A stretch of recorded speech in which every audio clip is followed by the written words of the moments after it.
శ్రీకృష్ణ పరమాత్మ అర్జునునికి గీతాబోధ చేస్తున్నాడు. అనేక విషయాలు చెప్పాడు. ధర్మం గురించి, కర్మ గురించి, నిష్కామ కర్మ గురించి, ఇంద్రియాలను గురించి, మనస్సును గురించి, బుద్ధిని గురించి, ప్రాణాన్ని గురించి, శరీరాన్ని గురించి, జన్మ జన్మల గురించి చెబుతూ జీవాత్మ ఎందుకు లోకంలోకి వస్తుంది, పరమాత్మ ఎందుకు లోకంలోకి వస్తుంది అన్నాడు. ఎందుకు వస్తుంది అనేటటువంటి ప్రశ్న వేసుకుంటే ఈ ప్రపంచానికంతా తెలిసినటువంటి విషయాలండి ఈ 2 శ్లోకాలు భగవద్గీతలోనివి. అవి శిష్ట రక్షణ, దుష్ట శిక్షణ, ధర్మ సంస్థాపన నిమిత్తం భగవంతుడు వస్తాడు అని చెబుతూ అజోపి సన్నవ్యేయాత్మ భూతానాం ఈశ్వరోపి సన్ ప్రకృతిం స్వామధిష్టాయ సంభవామ్యాత్మమాయయా. నేను అజుడను, అవ్యయుండను, నాకు జన్మ లేదు, నేను అవ్యయుణ్ణి. సర్వప్రాణులకు ఈశ్వరుండను, సర్వప్రాణుల్లో ఉన్న ఆత్మ నేనే. అయినను ప్రకృతికి వశమై మాయచేతనే సంభవింతును. అయినా ప్రకృతిని నేను స్వీకరిస్తాను, ప్రకృతి ధర్మాన్ని స్వీకరించి మాయతో నేను కూడా సంభవిస్తాను. అంటే జీవాత్మ లోకంలో పుడుతుంది, పరమాత్మ కూడా లోకంలో జన్మిస్తాడు. పరమాత్మ లోక రక్షణ కొరకు ఆవిర్భవిస్తాను అని ఏం చెబుతాడు అని అంటే, యదా యదా హి ధర్మస్య గ్లానిర్భవతి భారత అభ్యుత్థానం అధర్మస్య తదాత్మానం సృజామ్యహం. ఎప్పుడెప్పుడు ధర్మహానై అధర్మం అభివృద్ధి యగునో అప్పుడప్పుడు నన్ను నేనే సృష్టించుకొనుచున్నాం. ఈ ప్రపంచంలో ధర్మం తప్పినప్పుడు, ఒక దేశం మరొక దేశం మీద దాడి చేసినప్పుడు, ఒక జాతి మరొక జాతి మీద దాడి చేసినప్పుడు, ఒక బలవంతుడైనటువంటి వ్యక్తి బలహీనుడైనటువంటి వ్యక్తిని అణచివేసినటువంటి సందర్భంలో అన్యాయాలు, అక్రమాలు, అవినీతి, భ్రష్టాచారాలు ప్రపంచంలో వ్యాపించినప్పుడు, అంటే ధర్మానికి గ్లాని జరిగినప్పుడు నేను అవతరిస్తానంటున్నాడు కృష్ణ పరమాత్మ. అంటే భగవంతుడు అవతరిస్తాడు. అయితే భగవంతుడు ఏ రూపంలో అవతరిస్తాడు? మానవ రూపంలోనే అవతరిస్తాడు. మనకు ఉపనిషత్తుల్లో ఈ విషయం ఉందండి. ఏ జంతువు రూపంలో, ఇంకే రూపంలో అయినా భగవంతుడు రావచ్చు కదా అంటే మత్స్య కూర్మ వరాహాది అవతారాలలో మనం అది చూసాం.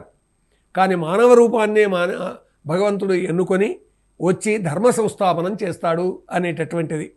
ఎప్పుడెప్పుడు ధర్మహాని, ఎప్పుడెప్పుడైతే ధర్మానికి హాని జరుగుతుందో, అధర్మం అభివృద్ధి యగునో, పాపం పండుతుందో, అధర్మం పెరిగిపోయి అప్పుడప్పుడు నన్ను నేనే, అప్పటికప్పుడు నన్ను నేనే సృష్టించుకొనుచున్నా. అంటే మానవ రూపంలో ఉండేటటువంటి ఒక మహితాత్ముడు, ఒక శక్తిమంతుడు తాను ధర్మాన్ని రక్షించడానికి ఆ రూపంలో వస్తాడు అనేటటువంటిది ఈనాటికి సనాతన ధర్మవాదుల యొక్క విశ్వాసం అండి. అందుకే నేను అవతరిస్తానని చెప్తూ ఏమంటారంటే కృష్ణ పరమాత్మ, పరిత్రాణాయ సాధూనాం వినాశాయ చ దుష్కృతాం ధర్మ సంస్థాపనార్థాయ సంభవామి యుగే యుగే. భగవద్గీతలో ఈ 2 శ్లోకాలు పరమ ప్రామాణిక శ్లోకాలండి.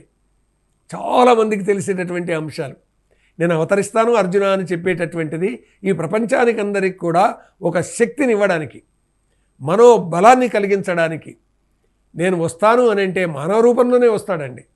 మనకు శక్తి లేదు, బలహీనం, అయ్యో నన్ను ఈ బలవంతుడు అణచివేస్తున్నాడు, ఈ దుర్మార్గుడు అని మనం అనుకుంటే ఎవరో వచ్చి కాపాడారనుకోండి, ఆ కాపాడినటువంటి వ్యక్తియే కృష్ణ పరమాత్మ రూపంలో వచ్చాడు అనుకుంటామండి.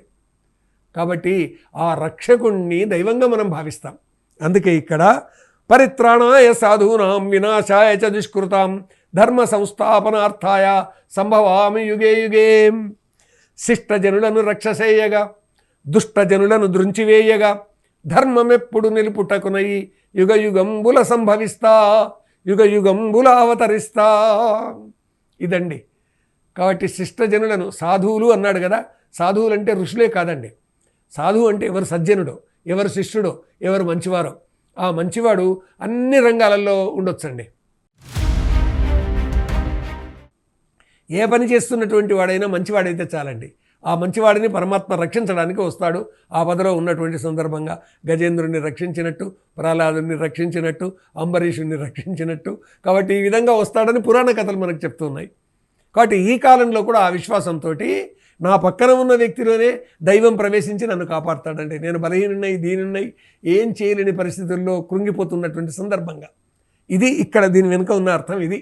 శిష్టజనులను రక్షసేయగా, దుష్టజనులను దృంచివేయగా, ధర్మమెప్పుడు నిలుపుటకునై యుగ యుగంబుల సంభవిస్తా. కాబట్టి అవతారంలోక రక్షణ కొరకే ఈ 3 అంశాలకే ఈ అవతారం వస్తుంది అనేది సనాతన ధర్మం విశ్వసిస్తుంది. భగవద్గీతలో కృష్ణ పరమాత్మ చాలా సూటిగా ఈ విషయాలు చెప్పాడండి. ఎందుకొరకు అంటే శిష్ట రక్షణకు, దుష్ట శిక్షణకు, ధర్మ సంస్థాపనకు. ఈ మూడే ఇవాళ ప్రపంచంలో కావాలండి. భారతదేశంలోనే కాదు, భారతదేశంలో ఉన్న భిన్న ప్రాంతాల్లోనే కాదు, చిన్న చిన్న గుడిసెల్లోనే కాదు, నగరాల్లోనూ, పట్టణాల్లోనూ, దేశంలోనూ, వివిధ ప్రాంతాల్లోనూ, ప్రపంచమంతటికీ ఇది ఇప్పుడు కావాలి. శిష్టులు రక్షింపబడాలి, దుష్టులు శిక్షింపబడాలి, ధర్మ సంస్థాపనం జరగాలి అనేటటువంటిది. ఇంత గొప్ప తత్వం భగవద్గీత అందించింది. కృష్ణ పరమాత్మ నోట నరుని నెపంగా సృష్టిలోని, విశ్వంలోని నరులకందరికీ అందించిందండి గీతా సందేశం ఇది. దానిని స్వీకరిద్దాం, మనోబలాన్ని పెంచుకుందాం, ధైర్యంతో మన ధర్మాన్ని మనం నిర్వర్తిద్దాం.